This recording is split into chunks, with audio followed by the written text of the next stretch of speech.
میرا نام سائمہ ہے، عمر 25 سال، اور آج میں ایک اجنبی گھر میں دلہن بن کر بیٹھی ہوں۔ یہ گھر خوبصورت تھا، کشادہ بھی، لیکن میرے دل کے اندر جو اندھیرا تھا وہ ان دیواروں سے کہیں زیادہ گہرا تھا۔ محلے کی عورتوں کی آوازیں گونج رہی تھیں، ہنسی، سرگوشیاں، نظریں، ہر نظر مجھے چیرتی محسوس ہو رہی تھی۔ تبھی ایک عورت نے ہنستے ہوئے کہا، اب دیکھنا زینب خالہ پہلی نظر میں بتا دے گی کہ بہو امید سے ہے یا نہیں۔ میرے ہاتھ کانپ گئے، دل جیسے سینے میں ڈوب گیا ہو۔ میں نے نظریں جھکا لیں۔ کسی کو کیا خبر تھی کہ جس راز کو میں دفن سمجھ رہی تھی وہ سانس لے رہا ہے۔ میرا تعلق ایک سادہ باعزت گھرانے سے تھا۔ ابا محنتی آدمی، امی صابر عورت، میں اور میری چھوٹی بہن دونوں لاڈلیاں۔ میں پڑھائی میں اچھی تھی، خواب بھی بڑے تھے، لیکن سب سے بڑا خواب اچھی شادی میں نے کبھی حرام کا سوچا نہیں تھا۔ قسمت نے سوچا، وہ آیا ابا کی دکان پر کام کرنے والا، نرم لہجہ، مددگار مزاج اور باتوں میں عجیب سا اثر۔ میں نے حد پار نہیں کی تھی، لیکن دل کر بیٹھا تھا۔ پھر ایک دن کمزوری، تنہائی، اعتماد، اور وہ لمحہ جس نے میری پوری زندگی بدل دی۔ میں رکی نہیں، وہ بھی نہ رکا، اور یوں ایک لمحے کی لغزش زندگی بھر کا سوال بن گئی۔ جب حقیقت سامنے آئی تو میں نے مر جانا چاہا، لیکن امی کی بیماری، ابا کی خاموشی، اور پھر ایک اچھی جگہ سے رشتہ، میں نے خاموشی اوڑھ لی اور دلہن بن کر یہاں آ گئی، یہ سوچ کر کہ شاید اللہ پردہ ڈال دے گا۔ رات کے آخری پہر میں میری ساس نے مجھے جگایا۔ ان کی آواز نرم تھی مگر الفاظ خنجر۔ بہو، میں سب جانتی ہوں۔ میرے قدموں تلے زمین نکل گئی۔ انہوں نے نہ چیخا نہ تانا دیا، بس اتنا کہا، سچ چھپایا جا سکتا ہے، بدلہ نہیں۔ اور وہ سوال چھوڑ گئیں میں جس کا جواب میرے پاس نہیں تھا۔ کیا میں اپنے شوہر کو سچ بتا دوں گی کیا، یا یہ خاموشی سب کچھ جلا دے گی؟ میں سجدے میں گر گئی اور پہلی بار دل سے کہا، یا اللہ، اگر تو نے پردہ اٹھانا ہے تو مجھے بھی ہمت دینا۔ فجر کی اذان ابھی مکمل بھی نہ ہوئی تھی اور میں جاگ چکی تھی نیند سے۔ وہ تو اس رات میرے قریب بھی نہیں آئی۔ میرا دل زور زور سے دھڑک رہا تھا، جیسے کوئی دروازہ اندر سے پیٹ رہا ہو، اور وہ دروازہ سچ تھا۔ میں وضو کرنے اٹھی، ہاتھ کانپ رہے تھے۔ پانی چہرے پر پڑتا تو لگتا جیسے آنسو بہہ رہے ہوں۔ سجدے میں گئی تو دل پھٹ گیا۔ یا اللہ، میں نے غلطی کی ہے، لیکن میں جھوٹی نہیں بننا چاہتی۔ مجھے سچ بولنے کی ہمت دے، اور اگر سچ بولوں تو دل توڑنے والا نہ بنا۔ احمد ابھی سو رہے تھے۔ ان کا چہرہ پرسکون تھا، ایسا سکون جو میں نے کبھی محسوس نہیں کیا تھا۔ میں انہیں دیکھتی رہی اور سوچتی رہی، کیا یہ چہرہ سچ سن کر بھی ایسا ہی رہے گا کیا، یا یہ سکون ہمیشہ کے لیے بکھر جائے گا؟ میں نے منہ کھولا، الفاظ زبان تک آئے، لیکن پھر امی کی صورت آنکھوں کے سامنے آ گئی، ابا کی خاموش نظریں، اور وہ جملہ، لوگ کیا کہیں گے۔ میں خاموش ہو گئی۔ ناشتہ بناتے وقت میری ساس کی نظریں بار بار مجھ پر پڑ رہی تھیں۔ وہ خاموش تھیں، لیکن ان کی خاموشی سوال بن چکی تھی۔ انہوں نے آہستہ سے کہا، بہو، کچھ بوجھ اگر وقت پر رکھ دیا جائے تو کمر سیدھی رہتی ہے۔ میرے ہاتھ سے کپ گر گیا، چائے فرش پر پھسل گئی، اور میرے دل میں خوف۔ وہ سب سمجھ چکی تھی اور میں ابھی بھی جاگ رہی تھی۔ دوپہر کو احمد دفتر جانے سے پہلے رکے۔ انہوں نے میری طرف غور سے دیکھا۔ سائمہ، تم ٹھیک ہو کیا؟ کچھ دنوں سے تم بہت پریشان لگتی ہو۔ میرا دل چاہا سب کچھ کہہ دوں، چیخ چیخ کر، رو رو کر سچ بول دوں، لیکن زبان جیسے کسی نے باندھ دی ہو۔ میں نے بس اتنا کہا، تھکن ہے؟ احمد نے ہاں میں سر ہلایا، لیکن ان کی آنکھوں میں سوال چھور گئے۔ اسی شام ایک انجان نمبر سے کال آئی۔ دل رک گیا۔ میں جانتی تھی یہ کون ہو سکتا ہے۔ میں نے کال کٹ کر دی۔ فون دوبارہ بجا۔ پھر تیسری بار پیغام آیا، مجھے تم سے بات کرنی ہے۔ یہ تمہارا بھی مسئلہ ہے؟ میرے ہاتھ کانپ گئے، سانس تیز ہو گئی۔ وہ ماضی جو میں دفن سمجھ رہی تھی واپس لوٹ آیا تھا۔ رات کو ساس نے مجھے اپنے پاس بلایا۔ ان کی آواز میں نرمی تھی، لیکن الفاظ آخری تھے، بہو، میں تمہاری دشمن نہیں ہوں، لیکن اگر تم نے احمد کو سچ نہ بتایا تو یہ راز خود رستہ بنا لے گا، اور پھر نقصان بہت بڑا ہوگا۔ میں رو پڑی۔ پہلی بار کسی نے مجھے گناہ گار نہیں بلکہ انسان سمجھا تھا۔ میں نے روتے ہوئے کہا، امی مجھے ڈر لگتا ہے۔ انہوں نے میرا سر تھام لیا۔ ڈر سے بڑے بڑے گھر اجڑتے ہیں، سچ سے کبھی کبھی دل ٹوٹتا ہے لیکن ضمیر بچ جاتا ہے۔ دروازے پر پڑنے والی وہ دستک میرے دل پر پڑی تھی۔ 1 2 3 ہر دستک کے ساتھ میرا دل زور سے دھڑک رہا تھا۔ احمد نے میری طرف دیکھا۔ میں نے نظریں جھکا لیں۔ کون ہوگا اس وقت؟ انہوں نے دھیرے سے پوچھا۔ میرے پاس جواب نہیں تھا کیونکہ اندر سے ایک آواز چیخ رہی تھی، یہ ماضی ہے، یہ وہی ہے۔ احمد دروازہ کھولنے بڑھے۔ میں نے بے اختیار ان کا بازو تھام لیا۔ رکو۔ میری آواز کانپ رہی تھی۔ احمد نے حیرت سے مجھے دیکھا۔ وہ لمحہ وہی لمحہ تھا جب مجھے سب کچھ کہہ دینا چاہیے تھا لیکن میں پھر خاموش رہی۔ دروازہ کھلا۔ سامنے ایک اجنبی سا چہرہ تھا۔ میرے دل کو جیسے جھٹکا لگا۔ وہ نہیں تھا لیکن پھر بھی میری ٹانگوں میں جان نہ رہی۔ وہ احمد کا کولیگ تھا، کچھ فائلیں دینے آیا تھا۔ میں نے شکر کا سانس لیا لیکن یہ سکون چند لمحوں کا تھا کیونکہ سچ دروازے کے باہر نہیں میرے اندر کھڑا تھا۔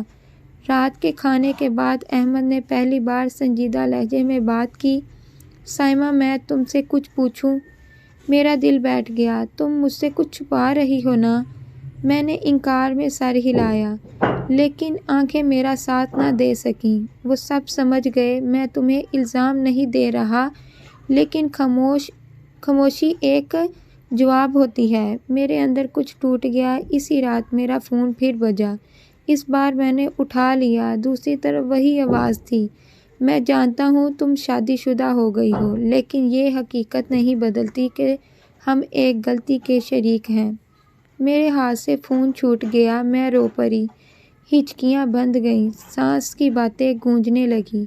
راز اپنا راستہ خود بناتا ہے۔ میں بھاگتی ہوئی ساس کے کمرے میں گئی، ان کے قدموں میں گر گئی۔ امی میں ٹوٹ گئی ہوں۔ انہوں نے مجھے اٹھایا، گلے لگایا۔ پہلی بار میں نے خود کو تنہا محسوس نہیں کیا۔ انہوں نے کہا، اب وقت ختم ہو چکا ہے بہو، کل احمد کو سب بتانا ہوگا۔ میں نے سر ہلا دیا۔ آنکھوں سے آنسو بہتے رہے۔ رات بھر جاگتی رہی، سجدے، آنسو، دعائیں۔ یا اللہ میرے گناہ کا بوجھ کم نہ سہی، میرے سچ کو زہر نہ بنا۔ فجر کے بعد میں نے فیصلہ کر لیا تھا، آج میں سب کہہ دوں گی۔ کمرے میں عجیب سی خاموشی تھی، ایسی خاموشی جو شور مچا رہی ہو۔ احمد میرے سامنے بیٹھے تھے، ان کے ہاتھ میں چائے کا کپ تھا لیکن وہ پی رہے تھے نہ رکھ رہے تھے، اور میں کانپ رہی تھی۔ میرے اندر 2 سائمہ تھیں، ایک جو سچ بولنا چاہتی تھی اور ایک جو اس کے انجام سے ڈر رہی تھی۔ میں نے نظریں جھکا لیں۔ احمد آواز ساتھ نہیں دے رہی تھی۔ انہوں نے آہستہ سے کہا، ہاں، بس یہی ایک لفظ تھا لیکن میرے لیے قیامت۔ میں نے آنکھیں بند کی، سانس لیا اور وہ الفاظ بول دیے جنہیں میں مار دینا چاہتی تھی۔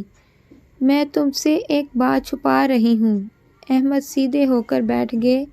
ان کا چہرہ بدل گیا لیکن آواز اب بھی نرم تھی۔ جو بھی ہے سچ سچ کہنا۔ میرے آنسو بہنے لگے۔ شادی سے پہلے مجھ سے ایک بہت بڑی غلطی ہو گئی تھی۔ میں نے سب کچھ کہہ دیا، ہر لمحہ، ہر کمزوری، ہر وہ جگہ جہاں میں رک سکتی تھی اور نہیں رکی۔ میں نے آخر میں کہا، اور احمد میں امید سے ہوں۔ احمد نے کچھ نہیں کہا۔ 1 لمحہ، 2 لمحے، 5 منٹ، بس وہ بیٹھے رہے۔ میرے دل کی دھڑکن میرے کانوں میں گونج رہی تھی۔ پھر وہ اٹھے، میرے سامنے سے گزرے اور کھڑکی کے پاس جا کر کھڑے ہو گئے۔ کافی دیر بعد انہوں نے پوچھا، یہ بچہ میرا نہیں ہے نا؟ میں نے سر جھکا لیا۔ یہ سر جھکانا 1000 لفظوں سے زیادہ بھاری تھا۔ انہوں نے آنکھیں بند کر لی۔ میں نے پہلی بار ایک مرد کو خاموشی میں ٹوٹتے دیکھا، نہ چیخ، نہ گالی، نہ ہاتھ، بس ایک بھاری سانس اور ایک جملہ، تم جانتی ہو تم نے میرے ساتھ کیا کیا ہے؟ میرے پاس کوئی جواب نہیں تھا۔ دروازہ آہستہ سے کھلا۔ میری ساس اندر آئیں۔ انہوں نے احمد کے کندھے پر ہاتھ رکھا۔ بیٹا، غصہ بعد میں کرنا، فیصلہ ہوش میں کیا جاتا ہے۔ احمد نے پلٹ کر انہیں دیکھا، آنکھوں میں نمی تھی۔ احمد نے میری طرف دیکھا، میں ابھی کچھ فیصلہ نہیں کر سکتا۔ پھر ساس سے کہا، امی مجھے اکیلا چھوڑ دیں۔ میں اٹھ کھڑی ہوئی، احمد اگر تم کہو تو میں۔ انہوں نے ہاتھ اٹھا کر روک دیا، بس ایک لفظ، لیکن ہزار زخم۔ وہ رات غیر معمولی تھی، گھر میں روشنی تھی مگر دلوں میں اندھیرا۔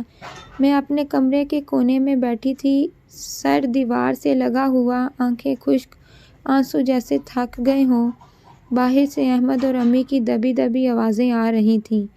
میں ایک ایک لفظ سن رہی تھی اور ہر لفظ دل میں اتر رہا تھا۔ امی کی آواز بھاری ہوئی تھی، بیٹا میں نے تمہیں کبھی کمزور نہیں دیکھا، لیکن آج تم ٹوٹے ہوئے لگ رہے ہو۔ احمد نے آہستہ کہا، امی میں نے خواب کچھ اور دیکھے تھے۔ یہ جملہ میرے لیے زہر تھا۔ احمد کی آواز میں کپکپاہٹ تھی۔ میں اسے چھوڑ بھی نہیں پا رہا اور قبول بھی نہیں کر پا رہا۔ میں جانتا ہوں یہ بچہ بے گناہ ہے، لیکن امی میں انسان ہوں، فرشتہ نہیں۔ میں نے آنکھیں بند کر لیں۔ یہ سچ، میں نے ایک انسان کو ایسی آزمائش میں ڈال دیا تھا جس کا وہ حقدار نہیں تھا۔ امی نے گہری سانس لی، بیٹا اسلام میں گناہ گار کو نہیں، گناہ کو برا کہا گیا ہے۔ اگر تم اسے چھوڑ دو گے تو یہ عورت ساری زندگی ماری ماری پھرے گی، اور اگر رکھ لو گے تو یہ احسان نہیں امتحان ہوگا۔ میں نے سنا اور سجدے میں گر گئی۔ کچھ دیر بعد دروازہ کھلا، امی اندر آئیں۔ انہوں نے مجھے دیکھا اور میرا ہاتھ تھام لیا، بہو اٹھو۔ میں کانپتی ہوئی کھڑی ہوئی۔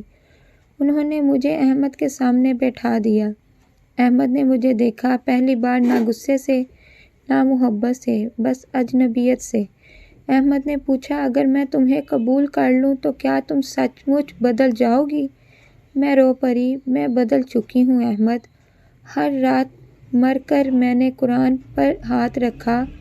میں وعدہ کرتی ہوں کہ یہ راز، یہ گناہ میری قبر تک میرے ساتھ جائے گا، اور اس بچے کو میں نیکی کے ساتھ پالوں گی۔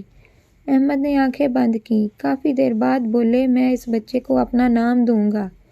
میرے دل نے زور سے دھڑکنا شروع کیا، لیکن سائمہ میں ساکت ہو گئی۔ یہ رشتہ اب محبت پر نہیں، ذمہ داری پر چلے گا۔ میں نے سر ہلا دیا، کیونکہ میں جانتی تھی میں محبت کا حق کھو چکی ہوں۔ اس رات کوئی خوشی نہیں تھی، کوئی جشن نہیں تھا، بس ایک بکھرا ہوا گھر اور ایک مشکل فیصلہ۔ لیکن فجر کی اذان کے ساتھ امی نے کہا، اللہ جسے بچانا چاہے اسے رسوا نہیں کرتا۔ میں نے پہلی بار سکون کا سانس لیا۔ وقت کبھی رکتا نہیں، چاہے دل وہیں ٹھہر جائے۔ احمد نے مجھے قبول تو کر لیا تھا، مگر وہ قبولیت خاموش تھی، بوجھل تھی اور فاصلے میں لپٹی ہوئی تھی۔ ہم ایک ہی گھر میں تھے، مگر دو الگ دنیاوں میں۔ مہینے گزرتے گئے، میرا پیٹ نمایاں ہونے لگا، اور اسی کے ساتھ لوگوں کی نظریں بھی۔ محلے کی عورتیں سرگوشیاں کرتیں، شادی کے فوراً بعد خوشخبری کیا؟ میں مسکرا دیتی، لیکن دل اندر سے کانپ جاتا۔ میری ساس ہر ڈھال بن کر میرے آگے کھڑی رہی۔ لوگوں کی زبان اللہ کے فیصلے سے بری نہیں ہوتی، یہ جملہ میرے لیے زندگی کا سہارا بن گیا۔ احمد نے کبھی مجھ پر طعنہ نہیں دیا، لیکن وہ ہنستے بھی نہیں تھے۔ کبھی کبھی رات کو انہیں سجدے میں روتے دیکھتی تو میرا دل کٹ جاتا۔ میں جانتی تھی یہ قربانی آسان نہیں تھی۔ ایک دن ماضی پھر سامنے آیا، وہی شخص، وہی سایہ۔ احمد کے دفتر تک بات پہنچ گئی۔ دل دہل گیا۔ میں نے ساس کے قدموں میں بیٹھ کر کہا، امی اب سب ختم ہو جائے گا۔ انہوں نے میرا سر سہلایا، نہیں بہو، اب سچ تمہیں نہیں اللہ کو جوابدہ ہے۔ احمد کو سب پتہ چل گیا تھا۔ وہ گھر آئے، چہرہ سنجیدہ تھا۔ میں نے خود کو تیار کر لیا تھا کہ شاید آج سب ختم ہو جائے۔ انہوں نے بس اتنا پوچھا، کیا تم نے اس کے بعد کبھی پیچھے مڑ کر دیکھا ہے کیا؟ میں نے قرآن پر ہاتھ رکھ کر کہا، نہیں۔ وہ خاموش رہے۔ کافی دیر بعد احمد نے کہا، میں نے تمہیں اللہ کے حوالے کیا تھا۔ میرا دل ایک رک گیا اور آج میں نے فیصلہ کیا ہے کہ میں اس بچے کو صرف نام نہیں دل بھی دوں گا۔ میں رونے لگی۔ پہلی بار یہ آنسو خوف کے نہیں تھے۔ وقت آیا اور ایک معصوم جان دنیا میں آئی۔ احمد نے بچے کو گود میں لیا اور کہا، یہ میرا بیٹا ہے۔ میری ساس نے اذان دی، میری سسر نے اذان دی اور میرا دل سجدے میں گر گیا۔ آخری سبق اس کہانی کا۔ میں نے اس دن سمجھا ہر گناہ کا دروازہ بند نہیں ہوتا، مگر توبہ نیا رستہ کھول دیتی ہے۔ سچ وقتی رسوائی دے سکتا ہے، مگر جھوٹ پوری زندگی جلا دیتا ہے۔ کہانی کا اختتام۔ کہانی یہاں پر آ کر رکتی ہے۔ میں آج بھی کامل نہیں ہوں، مگر سچی ہوں۔ میرا ماضی میرا سایہ ہے، میری پہچان نہیں۔ اور احمد وہ صرف میرا شوہر نہیں رہا، وہ میرے رب کی رحمت بن گیا۔ اگر کہانی اچھی لگی ہو تو اس کو لائک شیئر ضرور کریں، اور ہاں، ہمارے چینل حقیقی داستان کو سبسکرائب کرنا نہ بھولیں۔ شکریہ۔